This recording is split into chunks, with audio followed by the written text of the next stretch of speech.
പലപ്പോഴും ഇസ്ലാമിനെതിരെ ആരോപണം ഉന്നയിക്കുന്ന ആളുകൾ പറയാറുണ്ട്, ഇസ്ലാം സ്ത്രീകൾക്ക് സ്വാതന്ത്ര്യം നൽകുന്നില്ല, അവരെ അടിച്ചമർത്തുകയാണ്, അവർക്ക് സ്വത്തവകാശത്തിൽ പകുതിയേ ഉള്ളൂ എന്നൊക്കെ പറഞ്ഞുകൊണ്ട് വിമർശിക്കാൻ പലരും സമയം കണ്ടെത്താറുണ്ട്.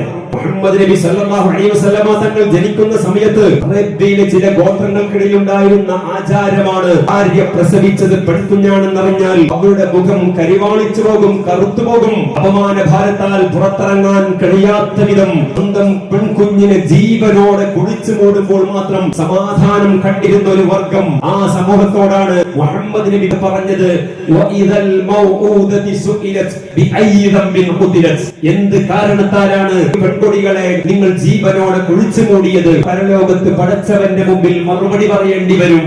പെൺമക്കളെ കുഴിച്ചു മൂടാൻ പാടില്ല, അവർക്ക് ജീവിക്കാനുള്ള അവകാശത്തിനു വേണ്ടി ആദ്യമായിട്ട് ശബ്ദമുയർത്തിയത് മുഹമ്മദ് നബി സല്ലല്ലാഹു അലൈഹി വസല്ലം തങ്ങളാണ്.